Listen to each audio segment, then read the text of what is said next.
I want to do a couple of different things with you today, so bear with me while we run through this. Welcome to Grow and Preserve. I'm Carter, and I'm so glad you're here today. The first thing I want to do is talk about the Every Bit Counts Challenge. That's coming up starting August 1. We'll run the entire month of August. It is one of my all-time favorite challenges because it really holds you accountable to do something every day if you accept the challenge as is. Normally, in my normal YouTube schedule, I post 2 videos a week. This one, I'm going to be filming 7 days a week, so I'm thinking that at the end of the 7 days, I'll post my video, where I'll post every Saturday and include the previous 7 days.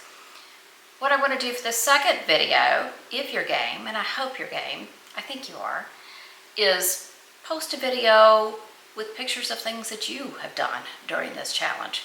Whether you accept the total challenge to do something every day, or just to make sure you preserve something every week, or do the best you can, or whatever it is. I would love, here's my vision, I would love for you guys to email me pictures and a little description of what you've done. And you can email me, once or twice a week. Give me your pictures, give me a description of everything in there, and tell me how I can acknowledge you by name in an email. So whether you want to use your real first name, I won't use last names, but your real first name or a screen name or whatever. I just want to make sure that you get acknowledged, and that if somebody has questions about, that looks fantastic, how'd you do that? Or how many, pounds of pickles did you do that with, that kind of thing, that they can address the correct person and you'll know that you're being talked to. So what do you think of that? I think that sounds like a good idea. Now, what I don't know is whether I'm going to have 40 of you participate in this with me, 400, 4,000, I don't know. I don't know what to expect. So I hope that you will bear with me as I try to juggle how many of these I can get posted. It may be that there aren't too many of you and I can get all of them posted. It may be that there are a ton, and I will try to make sure I get at least something from everyone who has participated in this. I'll try to at least get something posted during the month. I may add some community posts to try to get some extra pictures in. I don't know, bear with me. We'll figure that part out together. But I would love to have you join me. Okay, so let's talk about forms of preservation. Basically, any way you're preserving something is good for this. You can freeze it. You can simply cure something to prepare it for storage. So like you cure your potatoes, you cure your onions, you cure your winter squash, your sweet potatoes, to get all of those prepared, your garlic, to get all of those prepared to store over the winter. So that is preservation. Freezing is preservation. Including an item as an ingredient in something else you're preserving is preservation. So let's say that you're going to make beef stew this month, and you're going to put some of your potatoes in there, some carrots in there, some onions in there, maybe put some mushrooms in there. That's a great way to preserve all those things, because what you're doing is not needing them at a later date. They're already there, and that's what preservation is. It is going to be there ready for you when you want it, and so you've already made that. No big deal. So feel free to make all your recipes, whatever it is you want to do. All of that counts. Every bit of that counts. Okay, back to preservation. So we covered freezing. Let's talk about temporary freezing too. So, well, in my case at least, because my garden isn't huge, my tomatoes kind of come in piecemeal, right? So I don't get 40 pounds all at once. And if I want to do a big batch of sauce or salsa or something like that, I need a good chunk of tomatoes. So in order to solve that, I will prepare mine for the freezer. So I'll just core them and score them, throw them in a freezer bag, and then they are ready for me when I have the full amount of tomatoes that I'm going to need. So that absolutely counts. Absolutely. So canning, dehydrating, freeze drying, fermenting, all these things are valid ways to preserve, and they all count. So I'll take pictures of any of those, anything you want to talk about, if you've got a specialty, whatever. Just, give me all of that, and I will do the very best that I can to present it each week, because you should all be recognized for what you're doing. I did this at home for, I don't know, maybe 2 or 3 years before I had a YouTube channel. And it was like, who am I going to tell? I'm telling David, ooh, I preserved so-and-so. And he's like, okay. so we'll try to do a little bit better than that for you. Okay, one other item of housekeeping is that these items don't have to be from your garden or your farm or whatever. My garden is tiny. I can't grow a lot of things. Like I did not grow spaghetti squash this year. One, because I didn't have any trellis space, and two, because my squash bugs were so bad last year. It was just, I just didn't even want to deal with it this year. I thought I'd take a break and maybe they'll forget where I live. So don't worry, if you have to go to the grocery store, the farmer's market, a friend, whatever, it doesn't matter where the food comes from. Just preserve it for yourself or for your family, and it all counts. And I'm so excited, I'm looking forward to it. Several of you have already sent me pictures of things that you've done over the past year, and I love getting the pictures, and I love hearing about your successes with these things. So keep them coming. Let me give you my email address. It is in the About section on my YouTube channel.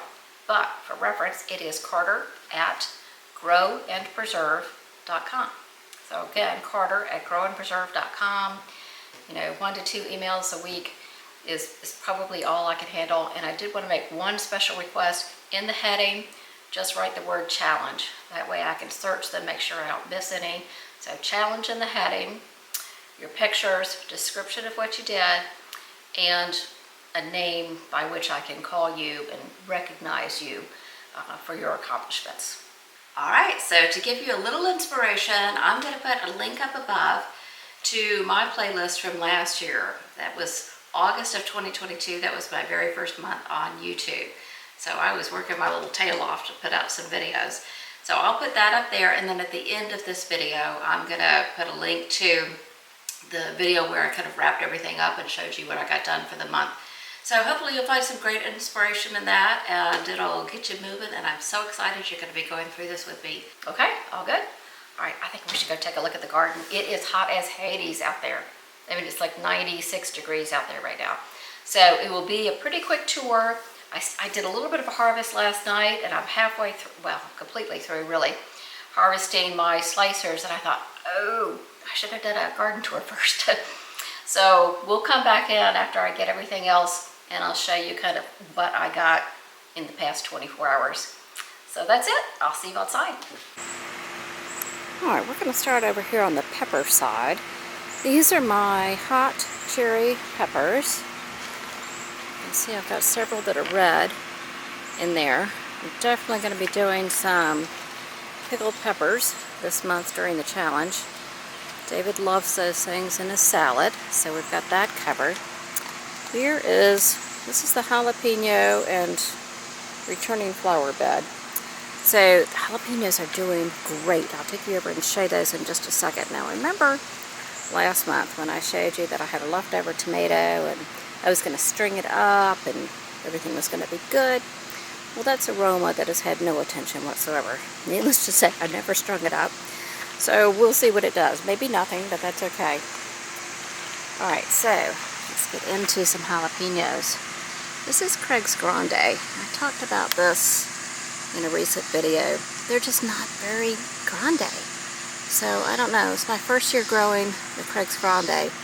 I'm not incredibly impressed. I know other people have had better success in their gardens, but not so much in mine.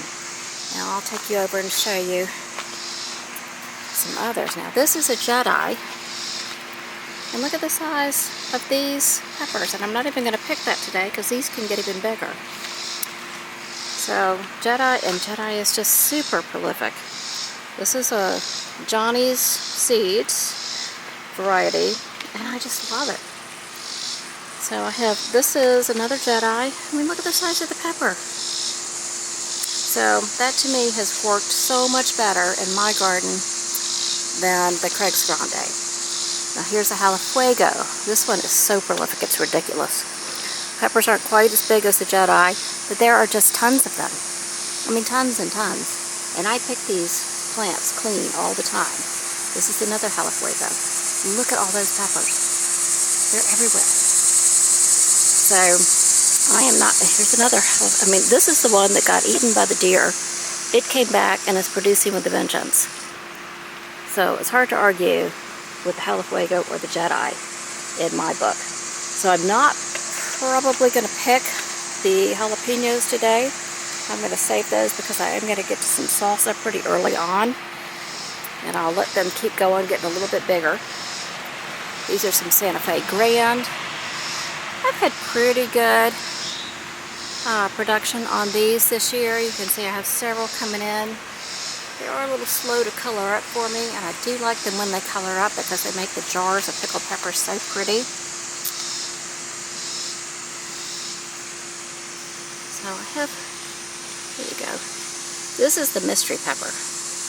This is not looking like any pepper that I planted. I don't know what the heck it is, but there you go. It's producing, so, you know, hard to argue with it. It is a hot pepper, but I don't know what it is. Banana peppers are looking fantastic.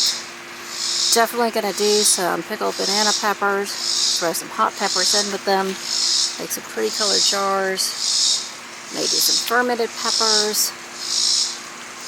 These are coloring up really well. This is an Ashbarsky, so that'll be a red pepper. You can see that, the glare out here is tough. There you go. That'll be a red pepper. And I do have a couple of them over here already. You can see, you see that guy? And those two. Those are also Ashbarskys. So I'm excited that those are finally coloring up for me. I have a yellow one over here that's just beautiful. That one definitely gets picked today. I forget what it's called. Escabio. That's also a Johnny Seeds variety. Alright. These, this is the last batch of onions. They look pretty sad, don't they? I'm going to be preserving those this coming month. So those will be the first ones I use because they have not been cured. I have all the cured ones down in the crawl space. So I'll let those be for storage for a little bit. This is the bed that had the potatoes in it. So David and I harvested potatoes about 2 weeks ago. I'll stick that video in here in just a second. It was, you know, it was an okay harvest. I will tell you that we had so much rain this year. I mean, just a ridiculous amount of rain this year. Several times we got 3.5 inches worth of rain. And this ground was so hard. I mean, it was really, really hard.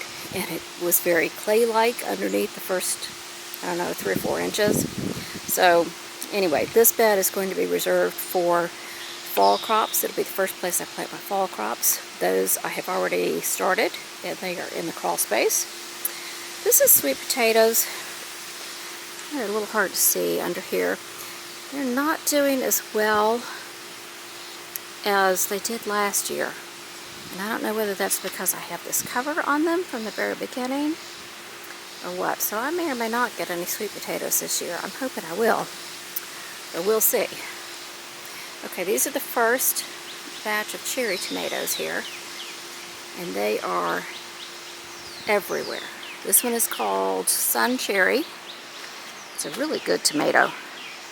Pretty prolific. Took a while for it to get started, but now, as you can see, it is just, it's all over the place. So I'll get a good harvest from this one again today.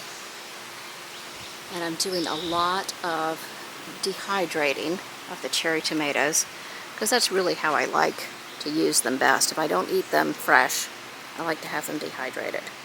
So you can see it kind of escaped its boundaries there. And then this is the Sweet Million. I only planted one plant here. This was in the potato bed because last year the Sweet Million could have been 6 plants. It was insane. But I think that having them in the potato bed, they stole too many of the nutrients. Potatoes did, so they suffered a little bit. But now he's starting to come back, and he's getting a little thicker, a little more production. So I'm hoping that that'll be good. I gave him a huge fertilization as soon as I got those peppers out of there. All right, let's move on.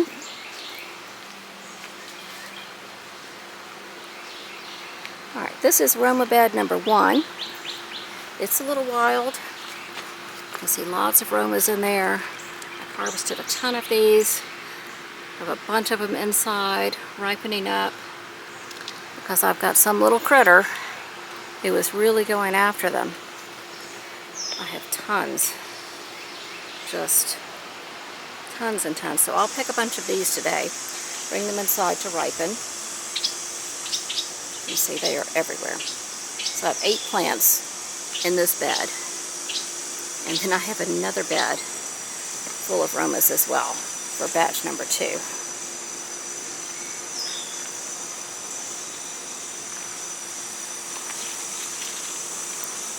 I have several different types of Romas in here. This is the smallest one I have. But then I have, let's find a big one for you.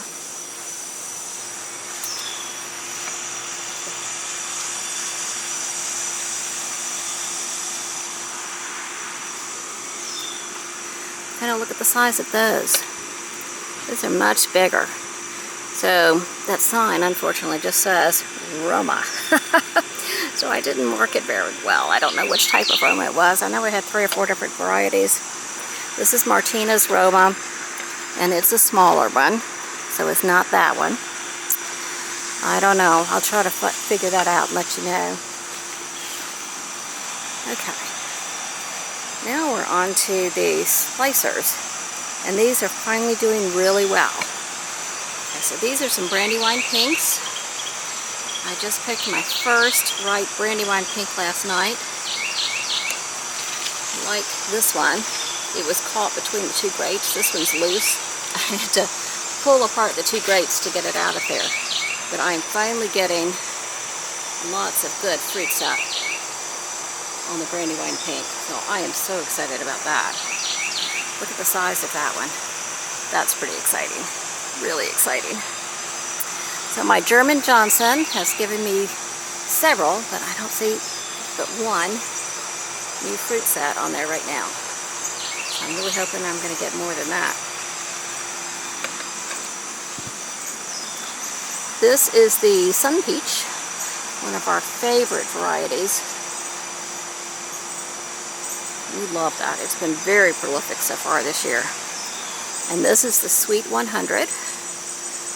Also very prolific. So sweet and so good. I just absolutely love these. Then I have over here, this is Purple Rain. These are determinate slicing tomatoes. And they are so sturdy. Look at the size of that stalk. It is really sturdy. The tomatoes are a good size. I've had great production on these, so I'm pretty excited. We've probably picked, I don't know, a dozen or more of those so far. I'll pick those out today. This is one of my extra Romas.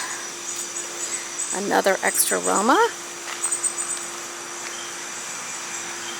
And some more of the Purple Rain. See the fruit set back in there. This is one more Purple Rain over here. One more Purple Rain. Whoops, can you see that? So, I want to talk about this sad spot. You remember in my last video, I was showing you how great my Brussels sprouts looked. I mean, they looked great. They were spotless. And then within a week, they'd been eaten by worms, like completely. They were just a mess. So I ended up pulling those out. These are the only 2 winter squash plants that I actually planted, and they were so shaded out that I don't think they're going to do anything. So I'll probably end up pulling those out.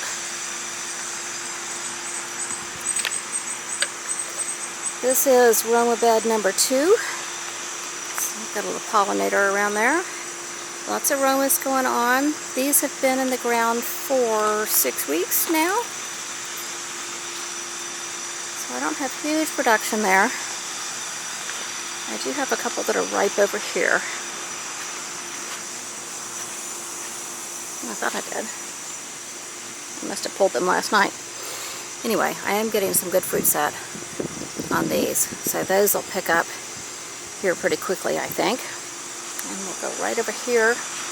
This madness here. I have Sun Sugar, 2 Sun Sugars on the right, and then a Sun Gold. Sun Sugar was my first one to come in, and now it's kind of lagging. Sun Gold, I got a few, and now it's kind of lagging.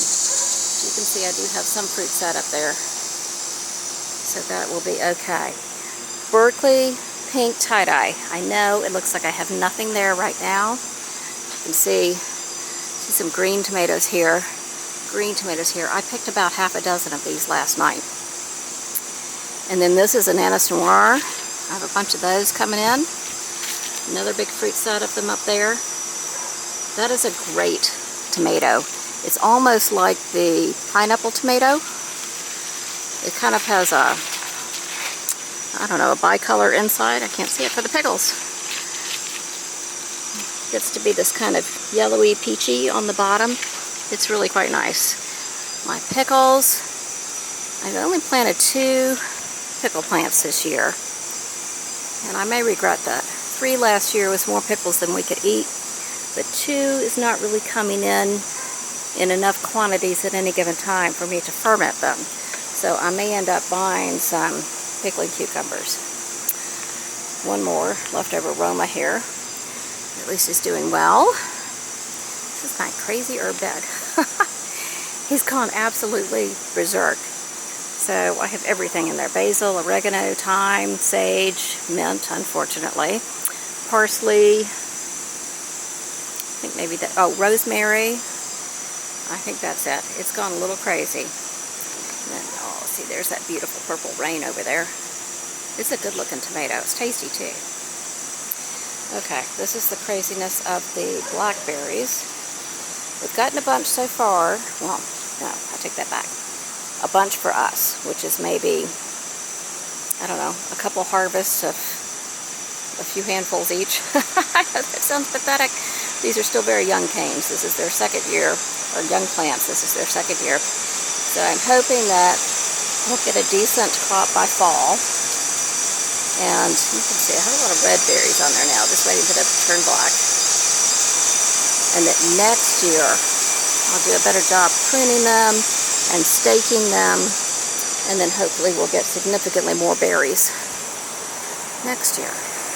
So that's it. I'm going to do a little bit of a harvest, and then we'll go in and talk about what I have to work with headed into the first week of the Every Big Counts Challenge. So my camera unfortunately did not get the harvested overheated, so I let it cool while I was harvesting, and I wanted to show you this. I had to go to town for a couple of days, and I called David one afternoon, and he's huffing and puffing. What are you doing? He said, I'm digging a trench.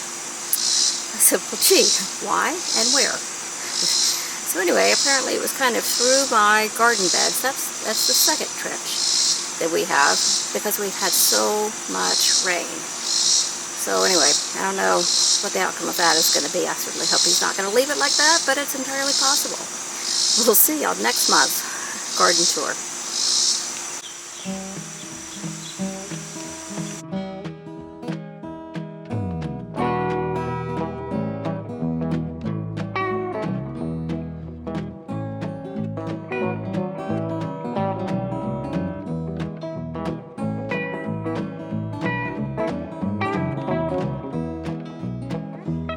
Well, come this time tomorrow, reckon I don't know where I'll be. But if it wasn't for that old sheriff, I'd be back in Tennessee, playing cards and crap games, not looking for the score. And if I ever get back home again, I'll never roam no more.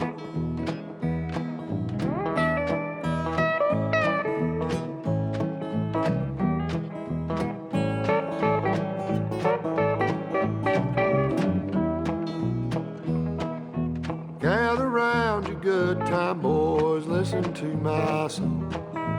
May not know better, but I know you know right from wrong. Buy yourself a postcard so you can see the lights of town. Find yourself a country girl, keep quiet and settle down.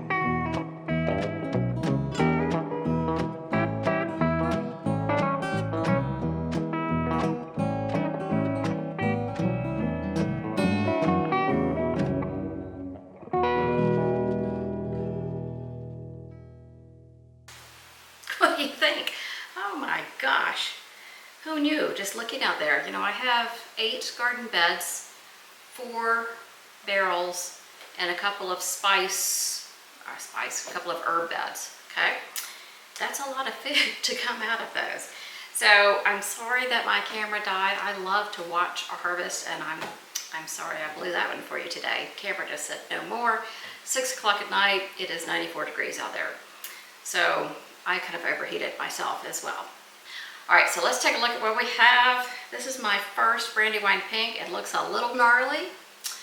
And as you can see, maybe here on the sides, this is the one I had to pry out from between the cattle panels. But it's big and it's beautiful from that side. Not so pretty from that side, but I'm excited about that one. And then Berkeley tie-dye pink. I told you we've got at least a dozen of those. We ate 3 of them last night, and we just absolutely love those. Let's see. These are the Purple Rains. So these are a little underripe, but they're getting there. I had a ton of those. Just a ton of those this time.